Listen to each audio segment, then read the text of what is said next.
What's going on, guys? This is Rodrigo Fondor with Asheville Real Estate News. This is episode number 58, and if you're tuning into this on the video, would really encourage you to also listen to the audio version, podcast only. We're doing a really cool giveaway, so tune in there, check it out, let us know what you think. Today we're getting into a kind of a hotly debated topic and something that's been in conversation for a long time, but we're going to be looking at it through a different lens. What we're talking about is housing and affordable housing specifically and the ripple effects that can have. And we're not talking about pricing specifically at all today. We're going to talk about what are the variables that can affect the people who live in, let's just call it low-income housing or non-ideal housing situations for whatever the reasons are. And so our guest today has been at the forefront of working with people who are sometimes stuck in that situation for reasons that they're not always able to control, and kind of helping them get from there to somewhere else, quote unquote, change their stars. So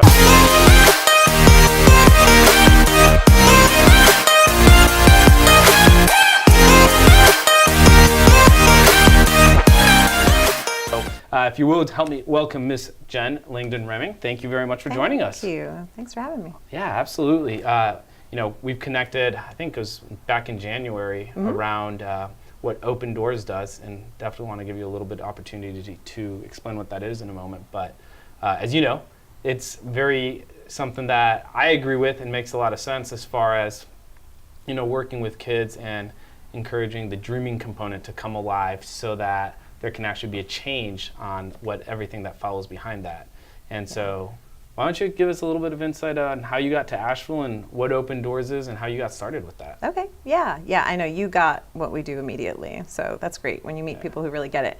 So I'm from northern Vermont, and I came by way of Minneapolis, Minnesota, and I'm not from a town that I would say had any discernible diversity at all, and so coming to Asheville with little tiny kids was shocking about there's a donut effect here when you start looking at where to live and housing and how it relates to education. So what school district you're going to be in. And my family chose to live in the county, north of Weaverville, and so our schools would have been North Buncombe elementary schools.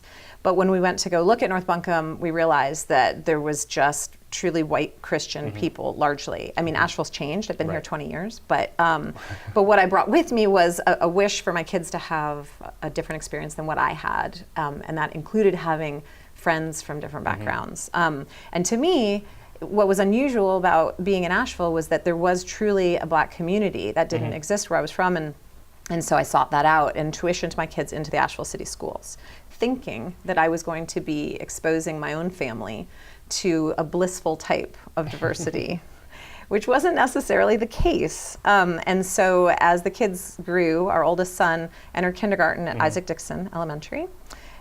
He went into a relatively diverse classroom, which actually Asheville's not terribly diverse for cities in the South.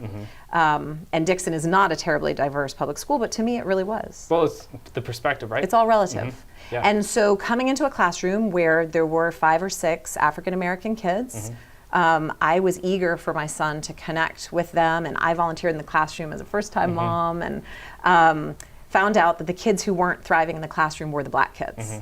And that seemed crazy to me. Right.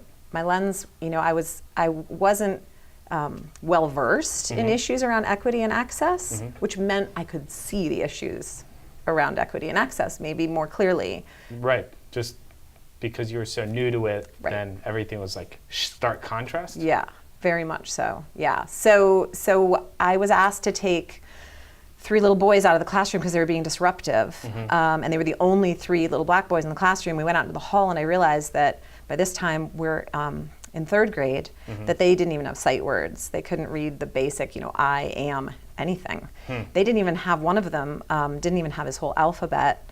Oh, wow. And over the last 12 years of doing OpenDoors work, 10 as an organization, what I've learned is that poverty, growing up in isolated communities who don't access education equally, can make you look like you're dyslexic. So you're not necessarily chromosomally dyslexic, but you can't learn to read at the pace everyone else can. No, that makes a lot of sense. Yeah. So you had that first experience, which let's call it the aha moment, right? Sure was. And then what happened after that? Like, so I started diving into their home life because honestly, I just wanted to help, and I know you can't really help a kid without contacting their parents, especially when they're little people. And so that brought me to Hillcrest, which is the neighborhood just down the hill from Isaac Dixon.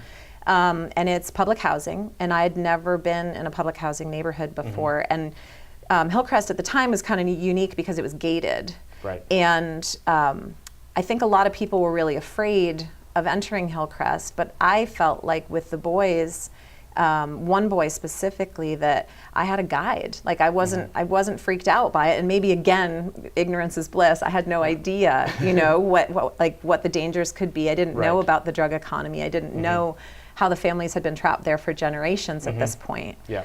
Public housing was supposed to be transitional, and it's not transitional. Yeah, well, it's hard to go somewhere that you've never seen. Right, yeah. So we say about Open Doors kids, you can only be what you can see. Right. If you are sequestered away in a gated community with only people who are under-resourced, who didn't access the greater world, including education. So our kids didn't know they could be. Well, it's their normal. Right. And it's their family. Yeah. It's their extended family, their neighbors, their aunties. You know, their parents all grew up with the kids who are now parents and grandparents. And so it was, for me, it was a really awesome community. You know, there were people who were going to do relief work in other developing communities and countries. And here we had one in our backyard that was being held in that state, you know, relatively intentionally on an island, in essence, out on 240 as it intersects with 26. So, so that's how my first experience with housing and how it affects kids and their ability to become sustainable members of our community started. So we're going to get into that a little bit more down the road, but right now, can we talk about the transition from you just being, you know, volunteer mom at school to, you know, running and founding the organization that is Open Doors now, and let's talk about that evolution a little. Well, yeah, it was like a whoops. I started a nonprofit. I was an advertising exec, and so I was used to casework, you know, as it relates to like an account, right? So every kid to me that I started working with in the classroom, to be near my own kids, really, was its own account? Was its own account, right? And every family was like an account, and it was a dynamic interaction. Yeah. Quick question on that. Yeah. And this is just personal curiosity. Yeah. I know, like, one school of thought is like, well, it makes it kind of cold that you're looking at as an account. But I think the flip side of that is also kind of makes you more effective, right? Well, because you're able to like go in, recognize, you know, it's triage. Transition from one to another without having it get muddled necessarily, right?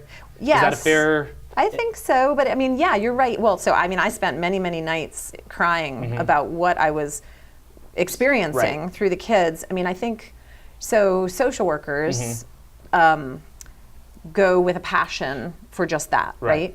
And you become educated in this world, and social work is changing rapidly, as is education and so many other things, but you can get burned out so fast if you are too empathic. Yeah, the emotional burnout. And a lot of social workers become very emotionally and physically unhealthy because of it. Trauma workers in general. And so for me, the reason I feel like I don't burn out and our philosophy helps protect us is that education is the foundation of everything we do. And it keeps it at a level where I think you can manage it emotionally a little bit better. So maybe that sounds cold, but I don't know. It makes sense. So before I got into real estate, I worked as a legal assistant, and we did worker compensation, personal injury law. Yeah. And I had very similar, because when I first started, I was like getting very vested in every story. Yeah. And then it was just like, it was too much, you know? It's like... Yeah, I had one yesterday that knocked me flat, you know, and that doesn't happen to me that often, but it's like a balance, you know? For me, if I get too far into the personal... Then you're not cold enough to serve them well. Exactly. It's not effective or efficient. And really what you're trying to do is network services. So just like in account work, you know, it's not just the client, it's who is going to make the project happen. And every kid, like a project, right, has, and so I don't know, did you ever read The Blind Side or see the movie The Blind Side? I watched the movie, Okay, yeah. so it's not a story that I'm like really big on, but a lot of people talk about it because we have mentors who are just kind of regular middle class people who dive into a kid who's growing up in poverty's life. Right. So one of the things I remember when I first read the story in the New York Times Magazine when it was first written up was there was a visual of Michael Orr and the 11 people with lines actually drawn to them that helped him. And that's what Open Doors was founded upon. So That's a those good first visual. kids, yeah. So you founded you said 10 years ago now, right? We're in our 10th fiscal year, but we started 2 years before, just being parents. Right. Yeah. What's the biggest difference of what you guys do now Yeah. and how you do it versus what you did then? Yeah. I know the goal and the mission's probably basically essentially the same, It's but it basically the same. manifests itself differently now. Yeah. So what we didn't realize then was that we only knew enough to be dangerous, like so many new endeavors, and that we were really just keeping kids from drowning, metaphorically, instead of teaching them to swim. Gotcha. And so what we learned, sort of trial by fire, because once you kind of fall in love with a kid, you can't stop time. Right. You can't stop them from growing up and not learning while the other kids are learning, or not playing soccer while the other kids are playing. And so you just have to jump in. So those first kids, they were really just about keeping them from having felonies, helping them not have children when they were too young so that you weren't multiplying the issues of poverty, getting them their diploma, and that was a fairly low bar. I mean, here my kid was, looking at wanting to go to the Naval Academy at Annapolis, and this kid I'm very passionate about wants to just make it through high school And it's become arguably a bit harder goal to reach than going to the Naval totally. Academy, right? And just being functionally literate was way more out of his reach than it was for my son to go to the academy. So and as it plays out, that's what we did with that first cohort, was we just kept their hopes alive. And it was really so much more about their self-determination than it was about what we could help them do. Yeah. So fast forward 10 years later, now we're a to and through college program, because we realized the earlier you can reach the kids and make the relationships with the family, it is a huge network. This town is small. Yeah. We know all the grannies and all the aunts and uncles now in the neighborhoods, and who lives where and who moved where and who went to school where. And so, once you have that foundation of community, and when you're dealing with race and poverty, you have to think about things like trust. They're like, black moms in their 20s don't necessarily reach out to white moms in their 40s for help. You have to earn that for really good historical reasons. Yeah. And vice versa, like white moms in their 40s don't always feel comfortable and know what to do and how to blend, and the norms and the mores of going in to entrench black communities where, with respect. And so learning all that stuff on top of learning literacy and social work and the complexities of housing and all of that. So now all of that foundation means our kids go to and through college. So we have sophomores in college now. We've aged up with them. That's awesome. So the through part has yet to be seen, but the to part we've got down pat. Staying true to it, right? Totally, yeah. Showing by example about the importance of knowing kind of what you want to see play out. Absolutely. And then putting the pieces in place to get there. Yeah. Our mission has always been to break the cycle of poverty through education in one way or another. But that's been the crux of it, and it still is. We just did a strategic plan, and it is still our mission. Let's talk about housing and how you've seen or experienced housing either be an aid or a detriment to breaking that cycle. Yeah. And give your 30-second synopsis of that. And I do have a couple of other questions for you, though. Yeah. So in the world of social work and social service, it's pretty common to hear the phrase housing first. Right. I mean, that's just what it takes, is you have to have a roof over your head, you have to have someplace to sleep. And of course, there's a lot of detail, but when you're stuck, and I really mean the word stuck, in public housing, for so many reasons, you can't access the world like you could if you live in independent housing. And some of the misconceptions and assumptions are that you can access public transportation. Well, sure, the bus comes through, but it doesn't go the places you need to go. And it's not always safe or easily navigated by children. Or with a stroller, or with 5 bags of groceries. And so that's a food desert is what happens in our local public housing neighborhoods. The other is just crime increases. So your risk, your ability to access the outdoors for our kids is limited enormously. Even though housing neighborhoods have playgrounds and play fields and sidewalks. It's not necessarily the best place for a 10-year-old to spend time It's not. And the kids will tell you, this is not judgment from outside. The grannies and moms and uncles and dads will say to you, no, the kids aren't playing outside today. I frequently get texts from my kids saying, hey, Miss Jen, don't come in right now, because there's shootings, or there's talk about shootings, or a big fight just went down, or the cops just rolled in. And they want to protect me from what happens in their neighborhood. And that's everyday stuff for them. So that's true. Transience happens in housing too. So there's the crime, but there's also just the unknown of who's in your community. So that's a big deal for our kids. If somebody's not super familiar with what public housing is, I know we kind of got, touched it, skirted around it. How would you explain it in a nutshell? Like, this is what public housing is. Okay, so what we call it now is subsidized housing, because the way things have changed recently.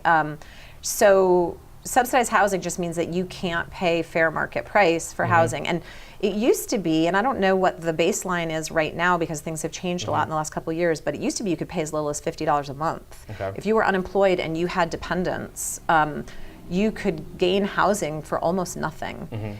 And the idea is that you're transitioning out, that you're getting your feet underneath you, but really because of so many other things that lock people in the cycle of poverty, that didn't really happen. There's nowhere for them to go in Asheville. Asheville is getting more expensive, and public housing is relatively scarce. So if you get a unit, you don't let go of it. You're not going to go venture out and barely make ends meet. So public housing in Asheville is that. It's just subsidized greatly. So what would be the difference? And just to explain it maybe to people who might not understand it or aware of it, is like, say, between like having like housing vouchers that you can go use anywhere versus public housing where it's actually the housing, compound or communities are owned by the city or state, et cetera. Housing authority. Have you found there to be a big differentiation as far as when you're talking about somebody who says like living with Section 8 versus somebody who's living in, like a Hawken neighborhood? Okay, so we have a few moms who live in Section 8 houses. We have a couple moms who have Habitat houses. We have parents in MHO, which Mountain Housing Opportunities, great nonprofit in town that provides affordable housing.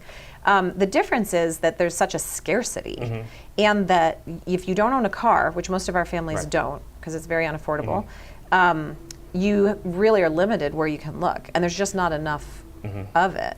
But what's the major difference, like, to explain, because if you got Section 8... if you get a voucher. You get a voucher. You can go live anywhere as long as your numbers match up, right? Sure. So you're not stuck to it. And same thing if you got a Habitat house, then the same thing kind of gets you out of that, right? So is there a differentiating factor from your experience between the people who are able to make that, like, I guess that'd be maybe the next step to go from housing to like getting some sort of voucher program? It is seen that way, right? And so when moms get a voucher, they've jumped through a bunch of hoops. And there's a lot of hoops. A lot of hoops. So you really have to be a pretty high functioning parent to accomplish that. Even more so with Habitat, frankly. People are like, oh, just get them a Habitat house. Well, Habitat for Humanity is an amazing organization, but they have a waiting list 1.5 miles long. And so Section 8 is more accessible than the nonprofit housing. But there is a lot of barriers. In simple things like internet access, literacy levels that mean you can fill out a lot of paperwork. Being able to pass background checks. You can't have certain kinds of felonies. You can't have certain people in your house. So that's all limiting. We have very few moms that make it. I got a text yesterday from a mom who said, oh my gosh, I got a voucher. Well, I've known this mom for 7 years. She's never had a voucher before. So I don't know what was keeping her from accessing the program, but I do know that there's a shortage of Section 8 housing that is in locations where our parents feel like they can live. I know that from a landlord's perspective, that a common thing that makes it challenging to rent to Section 8 is that the inspections that are handled by Inspection 8, it's not that they're bad, like, they have a high standard of what they expect, which is a good thing. The issue has always been, in personal experience and just talking with other people, is that if they come and look at your house on a Monday, for instance, and they're like, hey, we'd like to see you make these changes, I can make them within the same day, because typically they're really small things. They're like, oh, yeah, you're right. It was oversight or whatever. Yeah. But then sometimes they make you wait 2 weeks before they come out and relook at your property. Oh, wow. And it's really hard to sit on a property for 2 weeks on the possibility of getting approved without knowing. And so I don't know if you've heard that at all or not, but no, that's I've just never kind of heard on that the flip before. side of it. Sometimes Interesting. the inspection things makes it challenging to work with Section 8. So. Well, it's interesting you bring up inspection, because eviction is really common with our families. Right. And one of the reasons why families can have fragile housing is because of inspections and health codes. Right. And one of the things is inadequate furniture and bedding. So you'd think, oh, you get a roof over someone's head and you've won. And they have to have mattresses on box springs that are up off the floor. And so there's things like that people don't really think through, like that you have to have Wouldn't have been aware of that myself. beds. Right, so families will put box springs or frames on cans so that you get The raised off the ground. for inspection. And the reason I chuckled when you said Monday is, for our families, when there's an inspection on a Monday after a weekend, when maybe all the kids and the family have come up from Greenville and there's just a total hoo-ha at the house, like people do on the weekend, then all of a sudden the inspector shows up. Sometimes our families can be given an eviction notice. So it's all really squirrely with housing. What do you think is not even going to say solution, but what do you think is a proactive step that you guys can focus on, that you all do through Open Doors, to just help move through the process of getting to the next step, getting on vouchers, or helping keep the mitigating factors at bay? Yeah. Well, the things that we tackle usually first and foremost are access to forms, meaning literacy levels, or having a mentor sit right there, and deadlines, helping to track time.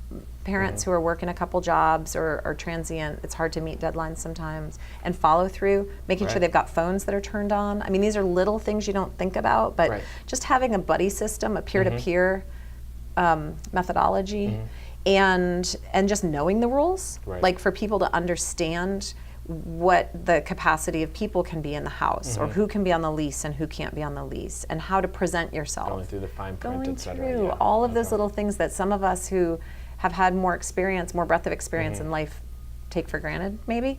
And then transportation. Access to Section 8 means oftentimes you need to have a car. And if you're going to have a car and you have kids, it means you have car seats, and it means you have gas money. And you can All those things add up. register and have your insurance and all of those things. So yeah, the solution is we call it whole child when working with children, but it's whole person. Housing doesn't come without all of those things. Very true. And a lot of it does cost money. Have you seen, or you've been doing this 10 years, 12 years? Yeah. Have you been able to see some really cool transformation stories of being like, hey, they were in public housing, we helped them go through the hoops and just like hold them accountable, or whatever it is that you see in there, like, wow, that was 10 years ago, this is today. Yeah. Like, can you share maybe one or two of what that is and what that would look like? Totally. It's I feel like the transformation is as much with our volunteers who maybe had never worked in communities of poverty as it is with the families who are jumping the curb out of poverty. Watching people who otherwise would never have ventured into a public housing neighborhood go in with comfort and wisdom and relationship. Be competent and capable of going to pick up some kids to go to school or wherever it is they are. And to see that, door swing both ways is really cool. So I love that piece. But watching kids coach their parents is pretty miraculous. That's powerful. It is powerful to watch our teens help their moms and grandparents and dads through processes, and to watch the pride in their parents. The parents are not ashamed at their own inability, but really proud of their kids' ability. And so after 10 years with some of our students, they're now juniors in high school, seniors, a couple in college. It's really cool how much a kid can change in 10 years. What is the best word of advice that you could give to somebody who is, been intrigued by what we've heard and be like, okay, like I'd be interested in like doing my part? Yeah. How do you start that process? Well, there's a lot of good programs in town. My first thought is that you need to go through equity training. Okay. And I don't mean that like, okay, you got to go back to school, but it's like coming to talk to us or a lot of other nonprofits, or doing like there's Building Bridges or the REI trainings that help you understand what it means to cross-culturally communicate. Because you can't really learn about the problems until you can get in someone else's shoes. Right. And that was the trial by fire for me, was really getting into my friend's life enough with respect and and quiet, you know, to see all the benefits and gifts that could bring me, and not just try to quote unquote solve a problem. Right. Being, hey, like, we'll do this, do this. Yeah, let's do it the middle class white way. No, that's not the answer. Right. And so there's a lot of justice in that, and everybody benefits. And so I would say that's the first thing. The second thing is to become more of a spokesperson, like actually speak out about what you see in your own child's classroom or in your own neighborhood. Like if your neighborhood is all white and affluent, like just ask yourself, just say, how does this affect my kids? How does this affect my daily life? How can I be more involved in the community? If your neighborhood's not going to be integrated, integrate the rest of your life. So as it relates to moving to Asheville, which it seems like there's a lot of people doing that. There's definitely a lot of people. There's a lot of people coming to Asheville, and you hate to see it become more segregated and more gentrified to the point where the people who are from here or who make this place rich culturally are pushed out. So I would love to have people just see the invisible, which is a lot of that inequity, and just challenge themselves, whether they go to a training or not, to just question what it means to not have a diverse classroom or a diverse neighborhood or a diverse workplace. Because it does affect all of us. I mean, it's very research-based that diversity makes everyone perform better, whether it's in the workplace or the classroom or even in families. Certain kinds of understanding differences is just profound. Absolutely. Kind of like last question as we're wrapping things up, though, I'd be curious to know is, have you found that even inside of like the quote-unquote workforce or affordable housing, public housing, have you found that the challenges or the hoops that need to be jumped through from somebody who lives in public housing versus somebody who like maybe lives out in the county and still like, you know, affordable, the issue's still the same, or is there a higher barrier to like get the ball rolling for change to happen in one or the other? Yeah. See if that question makes sense. Yeah. Well, I lived in the county for 20 years, and now I live in the city, and it is interesting. I really don't know much about the toolbox that it takes to break the cycle of poverty when you are living rurally and you are white. Okay. It's very different. You've got a mile-long driveway and possibly no running water. That's very different than being trapped in a neighborhood that has two different types of violence. Completely two different types of violence and risk factors and what that means to the children. Gotcha. I mean, my whole paradigm is about what does it mean to the children. So I would say that those are two very different tricks that you have to perform. Well, that in itself is telling, right? Very. It just shows to how complex, like, even starting the conversation on these things are. Absolutely. Yeah, and you know, the way our school districts are donutted, for anybody that's interested in buying real estate in Nashville, there's a lot to learn about how we provide education based on how we pay taxes and where we live. And so I really encourage anyone listening to this or who is interested in the topic of housing to examine their school systems and the way that this is set up in Buncombe County and Asheville City. Awesome. Well, Jen, thanks so much for joining and deep diving into all of this. Thanks. Oh, it's so good to have the conversation. Thank you. No, absolutely. If somebody's interested in Open Doors or just keeping a tab on what you all are doing, what's the best way for them to get in touch or stay connected, et cetera? Yeah, well, we are definitely on Instagram and Facebook at Open Doors Asheville. OpenDoorsAsheville.org is our website, and you can get involved, refer a student, make a donation, and then the phone number to reach me directly, which I always encourage, is 828-777-1135. Awesome, awesome. Well, we'll link all that up below so anybody can find it. Yeah, easily. that would be good. We love it. Awesome. Jen, thank you so much. Really enjoyed the conversation. Thank you. And we should definitely do it again and kind of continue that deep dive and see where else other things we can uncover. Oh, yeah. There's so much more. Absolutely. Yeah. Awesome. All right, guys, thanks so much for tuning into this episode.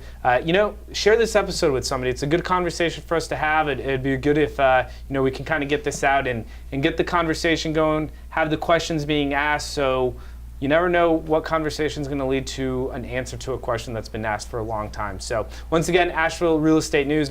My name is Rodrigo. I was joined by Jen today, and can't wait to see you guys on the next one. Take care.